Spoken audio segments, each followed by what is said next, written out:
Hello and welcome to the YBMB Show, the show that we run live Monday, Wednesday and Friday. And on Mondays, we do business. Those of you who follow us now, and a number of you do, so thank you for that. On Mondays, we do body. On Wednesdays, we do mindset. And Fridays, we talk about business. And sometimes I'm lucky enough to have a guest. And I've got a lovely guest with me today, Penny Power OBE. So thank you, Penny, so much for joining us. Oh, you're welcome. I'm so excited to be here. I'm absolutely loving what you're doing. So I feel really privileged.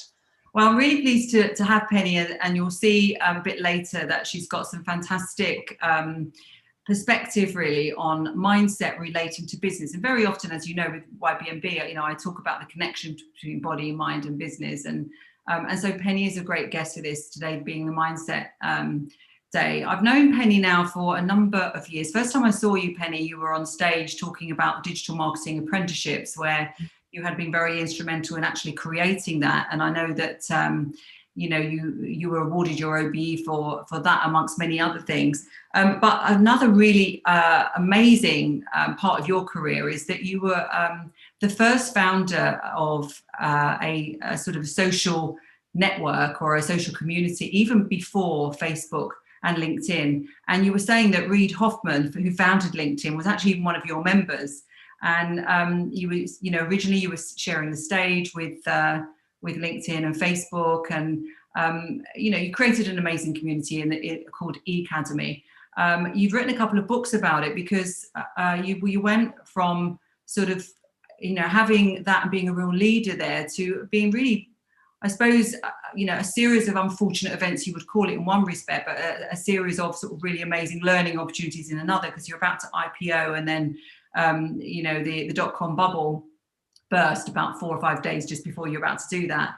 And you've written an amazing book. So I can see I've got it here. I've read it already cover to cover, and I just had another read of it, Business is Personal, where you talk about your history as an entrepreneur, the ups and downs, and your advice for everybody as a result of that. And before I sort of let you start speaking, I just wanted to say, from my perspective, it's been incredibly helpful to read, because there are things in it that really resonate. There's a couple of things that you said, because I've had a lengthy business career as well. I've had business ups and downs. And I think I share with the vast majority of people listening here that, the whole pandemic has been quite a challenge, because obviously from a business perspective, everything changed. But it's also been an amazing opportunity. And so I think most of us will look back with, oh my God, some of that was awful. But actually, some of that was great, because it forced us to do things that we wouldn't have done.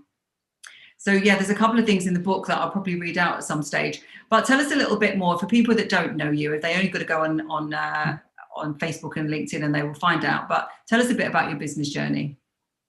Yeah, it's a great introduction here, what you've said. You're very astute about life. And it's interesting, just before I do that, because in a way, I suppose I need to reverse engineer a little bit to give some context in now in this pandemic and challenges that so many people are going through. And what you do is brilliant, because it really is about our bodies and our mind, and it's all interconnected.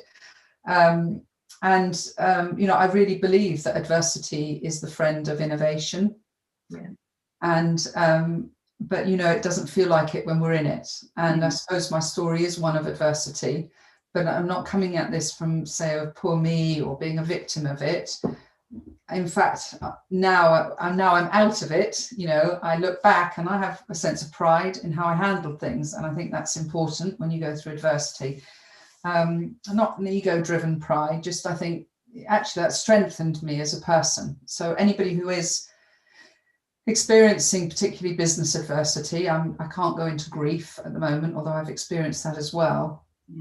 Business adversity, I think, this is when it really challenges your soul, and nothing is easy. And I think what I love about the way you're going to do this conversation with me is I want to create more of a normal landscape about business, because I think if we start feeling normal rather than subnormal, we're likely to get to exceptional better. And that's really what I want to do. So Business is Personal is a philosophy, but it's where I really want to encourage people to be more personal about it in terms of the way they talk about it, and know that their vulnerability isn't actually impacting their credibility at all. you know.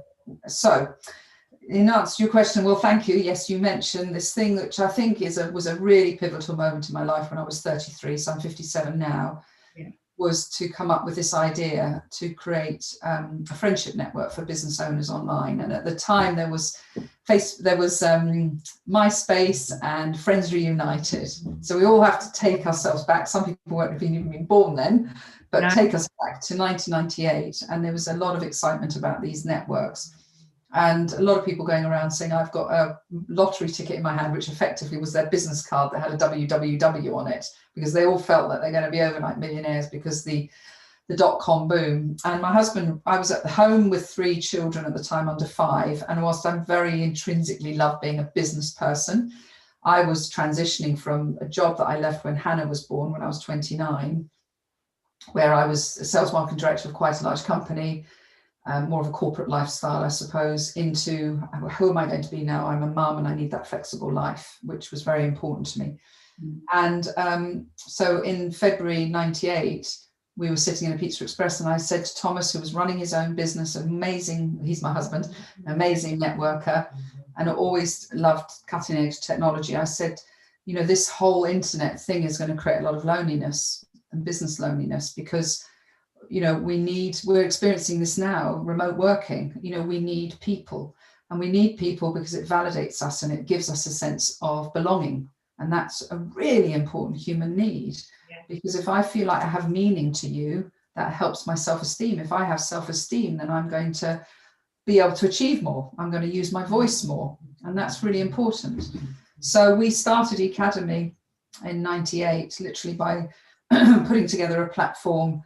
And I really didn't think it was going to be a global thing, okay? You know, because as you said, there was no LinkedIn or Academy, no LinkedIn or Facebook or Twitter. So Academy on a timeline, Academy 1998, LinkedIn 2002, Facebook 2004, Twitter 2006.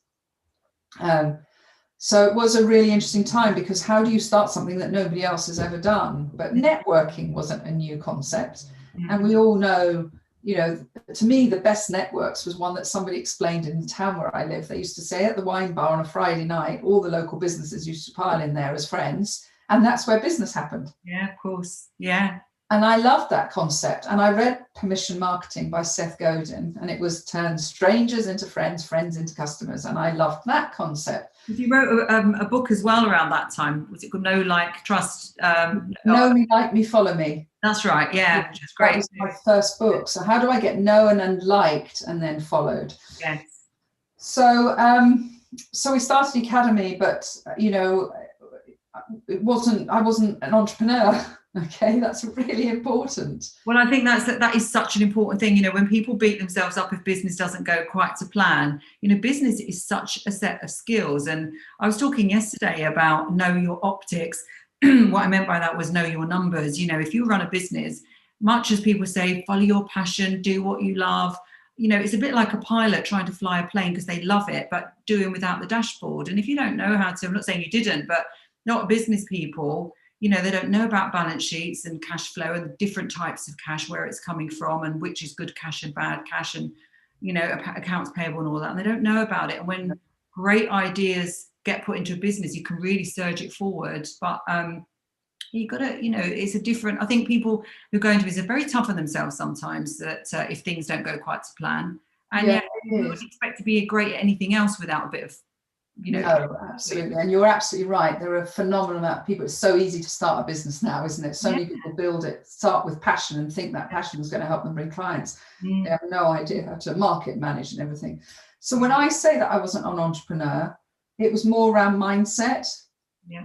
Because there's a huge mindset of being this, especially an alchemist, when you're creating something from nothing. You know, if I decided I was going to be a small business and open a bakery or open a cafe or something like that, then there's some form of blueprint of what to do and some learnings. But you know, to be an alchemist as an entrepreneur is something very different, and to be a trailblazing entrepreneur is something very different, and it requires risk. And we did risk a huge amount.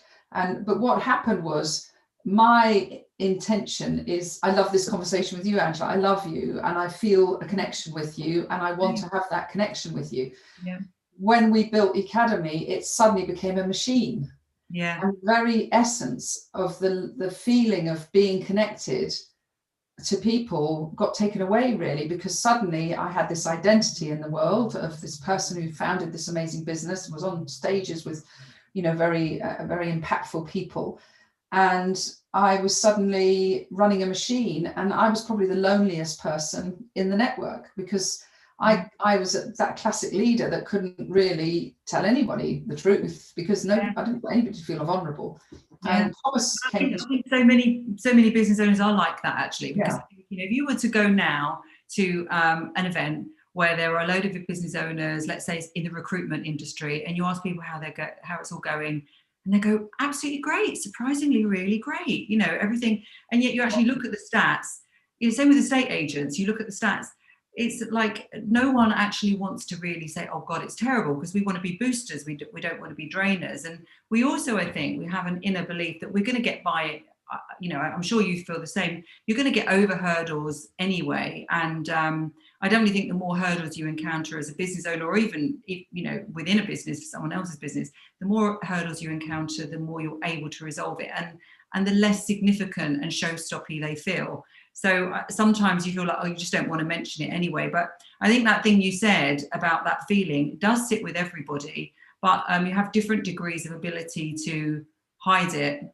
And sometimes it's a good thing to do that, because, someone needs a sort of a positive trailblazer when things are not going quite to plan. But on the other hand, it does take its toll, as you said. And I think I know you were about to say, do another step. If you don't mind, I'll read one little bit out of your book that you mentioned, because I've got a few bits to read out. Oh, lovely.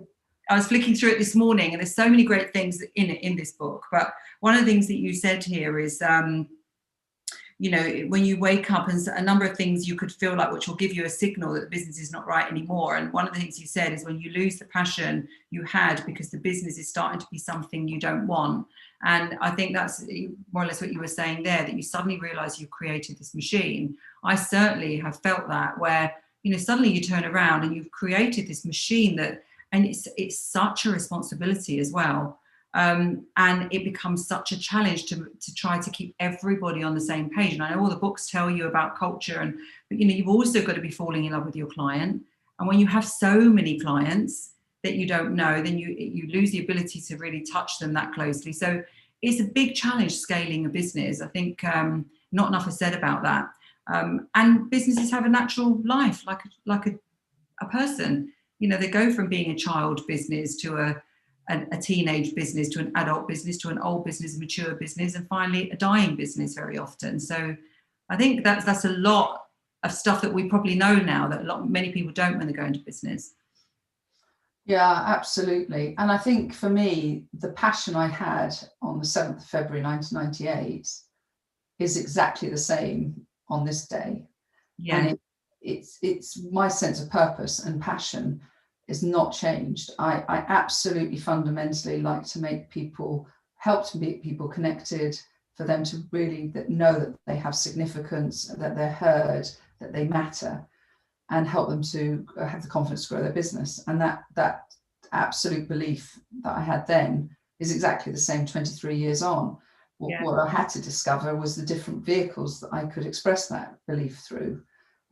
Because of that first business, it was such a massive hit, and you were about to IPO it, which is floated on the stock exchange. Just tell that little bit of that story, because that's fascinating, really. And it seems crazy in one respect, but I think it's very indicative of the fact that, business owners hit roadblocks, and it seems like it's only them, but lots of people do. Yeah, it's interesting when I reflect back on things, and I will come to that, talk about that, but is what do you need to take personal responsibility for as part of the learning that you have to take, and not have that blame culture, and what literally is out of your control, and therefore you have to somehow find your way through it. And like the pandemic, to a certain extent, to 100% extent, is out of our control, and some people can do something about it, and other people it's impossible, and you have to have that, what I really like, that positive surrender, which is, I'm not failed, I'm just positively surrendering this experience. So so we started in 98, the idea, built the platform through 99, started to gather members in the IOD, in the wine bar area, and tell them about our idea of creating, the IOD is the Institute of Directors, for anybody that's wondering what that is, tell them our idea of creating an online community, of which people said, I could never be a friend online, it's a silly idea, and other people said, love the idea, how can we help? And then the community launched online.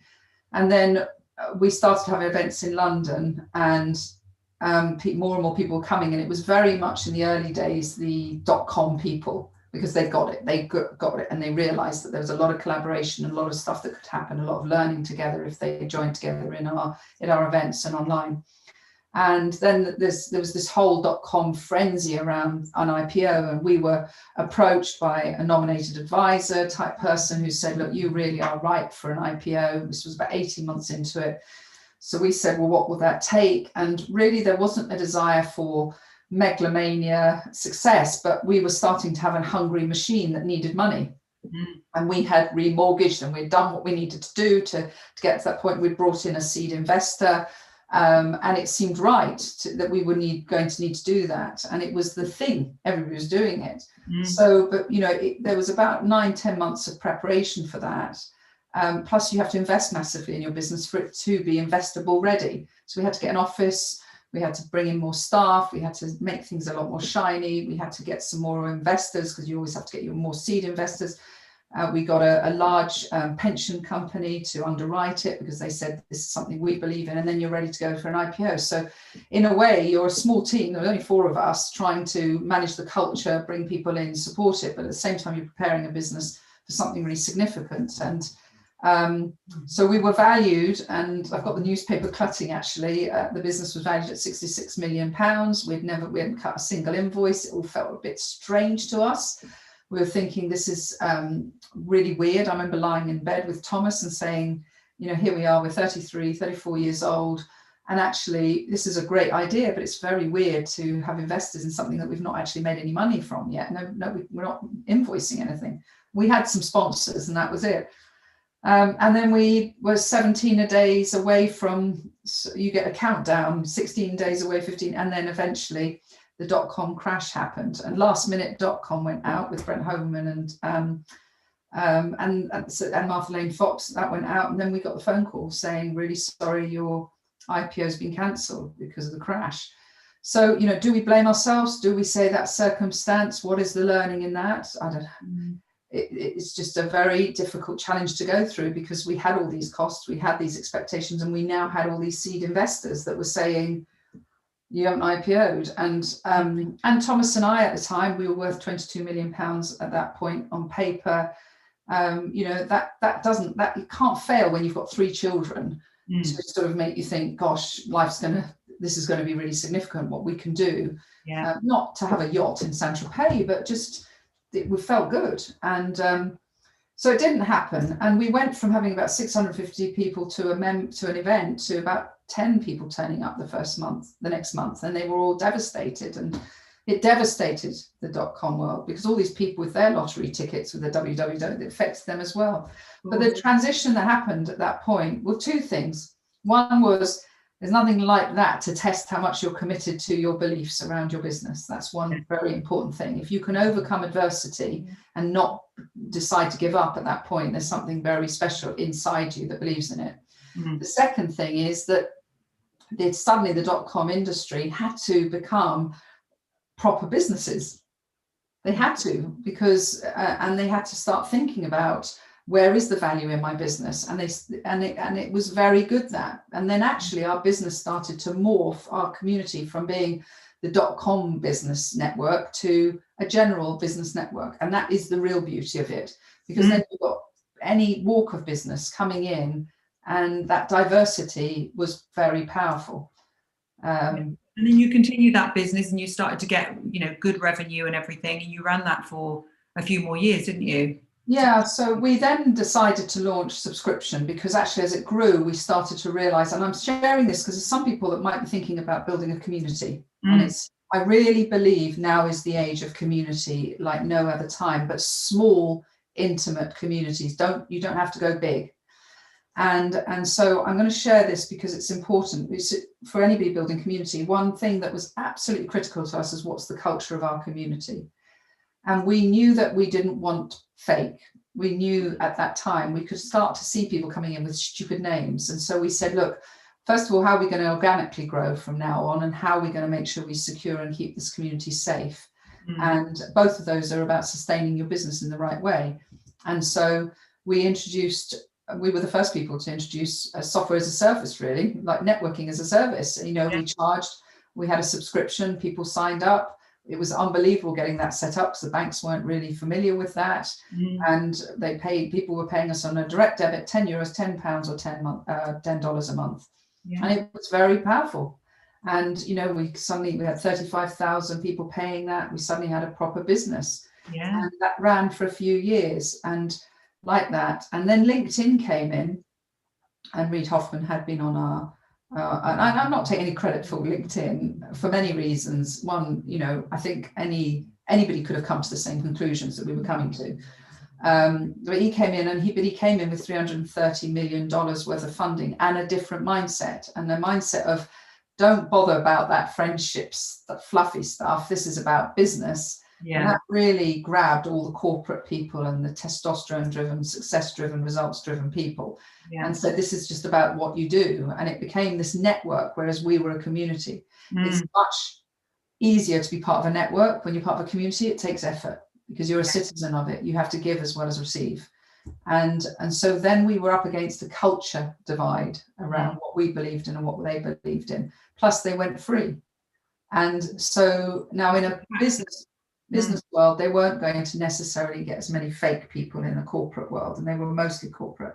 But then came in Facebook and then Twitter, and it became harder and harder, and our whole business model started to be massively challenged. And that's another thing about disruption. It's not necessarily your technology, but it can be the business model that you have.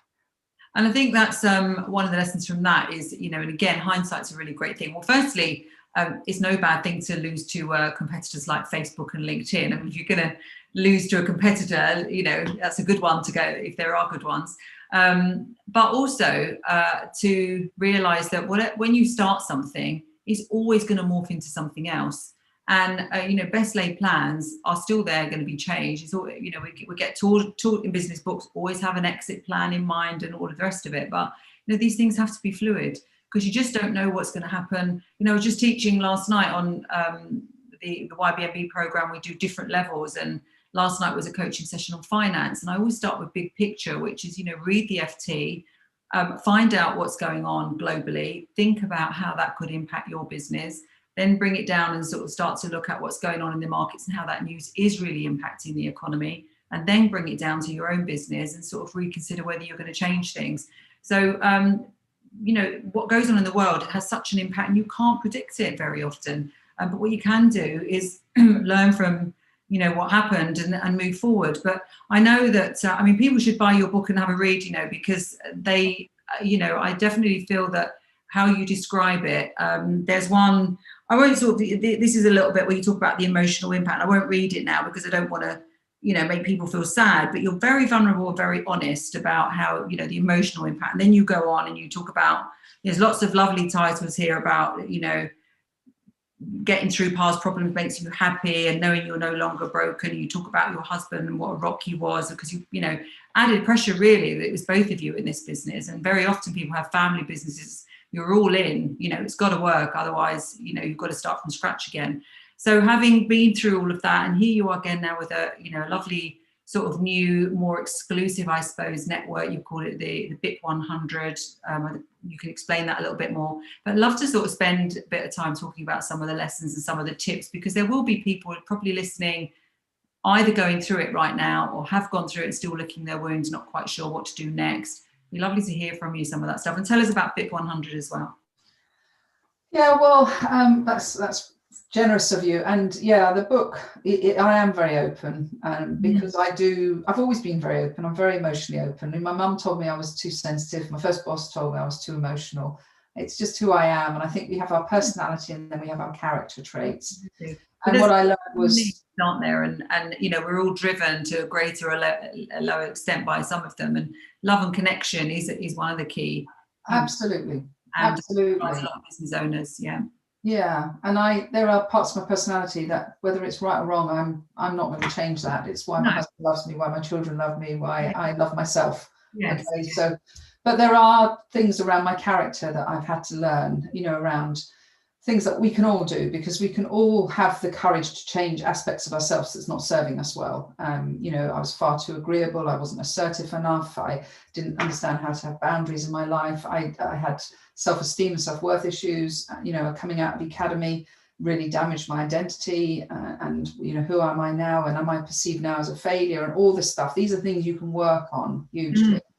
And but what I notice, I suppose the biggest thing that I notice, and what's always driven me, is this subject of business loneliness. And I just think that a lot of people underestimate what that is. I mean, people relate loneliness to a sadness in the heart, and they sort of think, well, I'm a business person, I'm above that. I don't. But business loneliness has an economic impact on us all, because if we're not really well connected to people who also speak their truth and who care about you and know that you have meaning and know that you are valued, and that if you didn't turn up tomorrow, they would miss you, then really it's a sense of, well, why am I here? What was the point in this?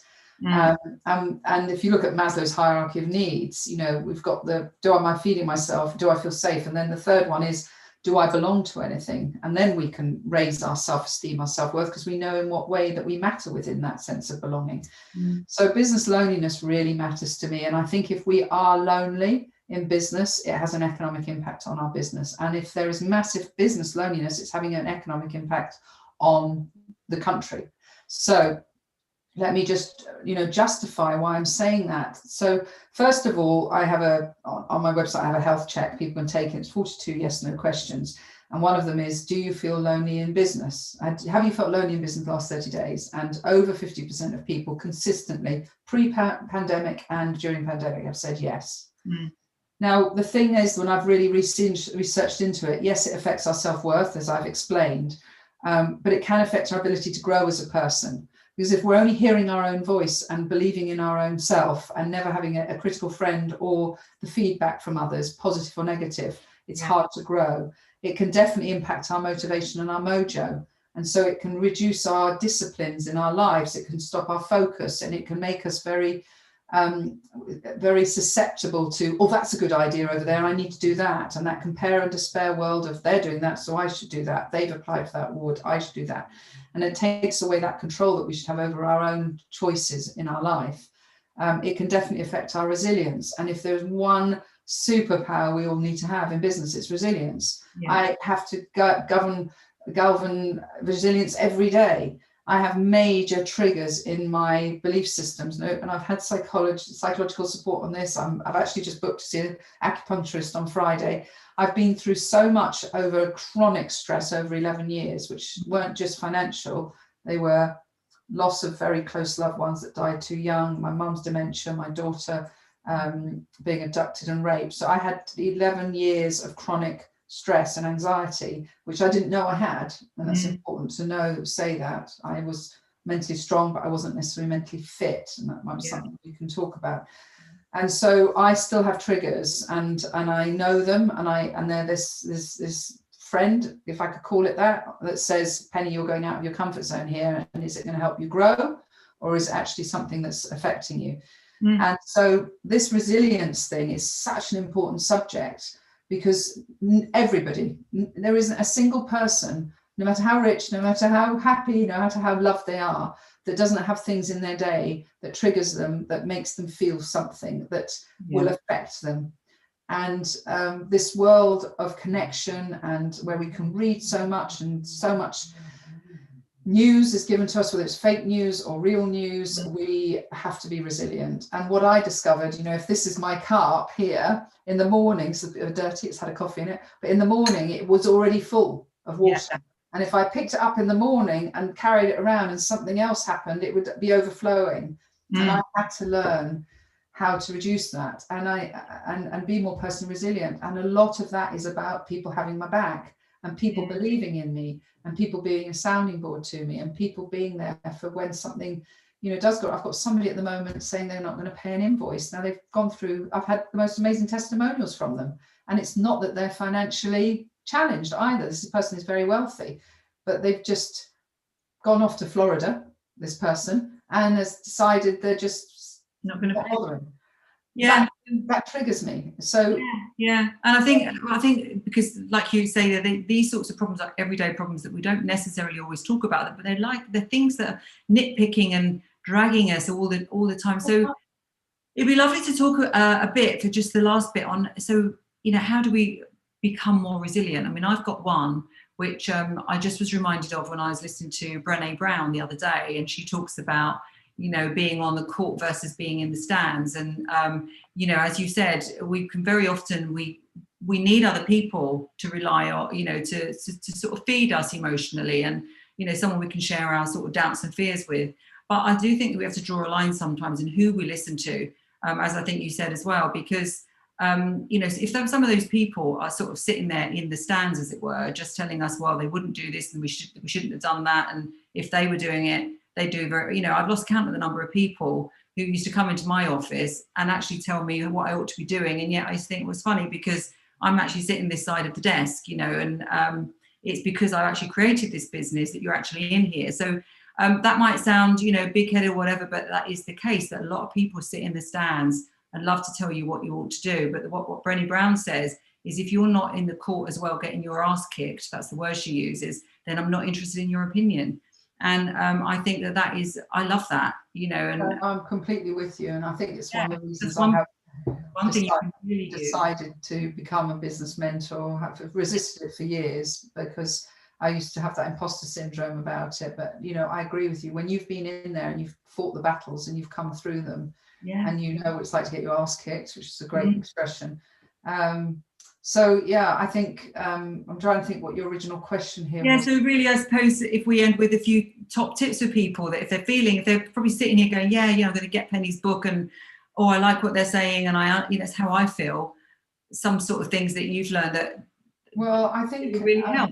We've talked about identity and truth, and I think that if we can't be true to ourselves, then we're really in trouble. I mean, we may in fact take it too far for ourselves to close that gap between our identity and truth and speak our truth all the time online. I'm happy to do it. Okay, I've got to that liberated place now. I've bared all in a book. I couldn't have shared more. You know, it's like sharing my bottom on here. You know, it's out there. So. So I think, but so first of all, start by being true to yourself, and it's a scary place to go to, but, you know, are you really happy with the decisions you're making, and do you feel in control of them? And happiness is really about three things. 50% of it is, am I in control? Am I a naturally happy person? 10% is the achievement of things we want in life, and then 40% is, do I feel in control of the decisions, or is something else controlling me? So I think first of all, really work out, because you, me, and many other people have shown how they can make a change to their lives. And our lives are too precious to keep going along the course of unhappiness. Some of it might be that you just need to put stronger boundaries around you in a business. And that is, a lot of it can be the type of clients you're willing to have. So, you know, there is the demographic. You can do all this, I'm niched, and these are the sorts of things, this is what I do, and this is who I deliver it to. I now have a psychographic, which my daughter's taught me all about, because she does personal branding, of the type of person that I want to work with. You know, and that makes a huge difference. And I really qualify my clients very politely, but are you someone that I'm going to feel energized by, and are you going to receive my energy, and have you got that growth mindset, and are you capable of loving other people? I have a whole list, and if they achieve that, then come into my life, and I'm going to treat you like family. So that's really, actually, that you said that, because I teach a lot on YBMB about client avatar, but I'm usually focused on doing that from a marketing perspective, so that you can get your branding message right, and, you know, and basically, whether if you want to build a huge business, then, you know, are you too niche, for example, or if you're not bothered about it being that big, then you can be more niche. But I think that point that you've made there about, you know, picking and choosing ones that you really like to deal with as well. I mean, life is too short to be having the strings pulled. It is. And I suppose it depends how intimate your relationship is with your client. You know, I've chosen that intimacy, and I take responsibility because they come into a community, I take responsibility for the experience they're going to have with the other people in the community. If you're distance mentoring and you've got a platform, for example, you possibly can be wider because their energy is not going to affect you. But this whole subject, which you and I learned a lot in the training world, is efficacy. And I get my joy out of knowing what I said I can do. I can prove that it happens. So if I'm working with a client that isn't right, it just drains me because they're not doing the work, or it's just too painful. So and if the system's not working and are not, it's difficult if they're not coachable, and you wonder sometimes what they're actually doing in your community. And whether they're taking personal responsibility for where they are, and if they take personal responsibility for where they are, what are they doing to get themselves out of it? And listen, there isn't much that sets any of us apart. No. We all have a brain. We all have life experience. We all have damaged belief systems inside us. We're all made up very similarly. So how is it that some people experience success and happiness, and no matter what setbacks, they come back to it and they find their way back to it? And what is it for the people that will just give in? And I think, probably we can end on one of these points, because I think you're a great example of that, is about gratitude for the things that you have got. And it's nothing to do with cars and houses and yachts in Saint-Tropez, although obviously they're all lovely, but it's about having, your loved ones around you, the love of the people that you really care about, your husband and your children, my families. It's people that you love and who you care about. And at the end of the day, that's what, really, really matters. And it might sound a bit cheesy, but I think more than ever, people have realized that in this last year, because the people that you spent your time with and the people you care about. And I think, the whole process of gratitude, journaling, again, we've all heard it, it's not rocket science, but it just makes such a difference. A bit of meditation, some affirmations, some gratitude diarizing. You just feel like so much better, and everything then seems more resolvable, doesn't it? Absolutely. And you're right, we've all heard of it. There's a beautiful saying, to know and not to do is not yet to know. And I love it. To know but not to do is not yet to know. And all these people that say, oh, meditation's not for me, and journaling wouldn't help me, and going out into nature wouldn't help me, and improving my gut health won't help me, you have no idea what superpower hides within you until you start to really look after yourself. And that's why your program is so powerful. No, well, yours too. Well, tell us very quickly about your BIP 100 Club, and then could talk to you for ages. Bless you. So it stands for Business is Personal 100, and it's really for people that believe business is personal. A lot of the conversation you and I have had here, we attract people who have got a distinctive expertise, somebody who's wanting to have impact in a particular way. So not a general business owner that will just move from one business to another. It is somebody who's really found their passion and purpose, have honed their expertise. And so we've got anything from we've got a psychotherapist, hypnotherapist, I've got a breastfeeding expert, all the way through to a guy who invests in companies as an investor, and he invests in wellbeing companies, through to a project manager. So it's very, very diverse, and we call it the diversity of expertise, the commonality of kindness. And in it, we have a diarised sort of like school timetable of things that happen through the week, and people pop in and out of Zooms and chats and get to know one another. And it's the culture of really kindness that matters, and it's elevating people. And our strapline is celebrating experts. Oh, brilliant. Well, really good luck with it. I'm sure it'll be a huge success. So if people want to get hold of you, Penny, we'll put the link to your book in the notes. If they want to get hold of you, is it pennypower.com, is it? Or what's your... Yeah, pennypower.co.uk. Oh, yeah. And anywhere, any of the LinkedIn's or anything like that. And I even have my WhatsApp number on LinkedIn if people want to do that. Oh, brilliant. All right. Well, lovely to talk to you. Thanks so much. And I'm sure we'll bring you on again, because there's lovely tips there. So, all right. Bless you. Thanks for a lovely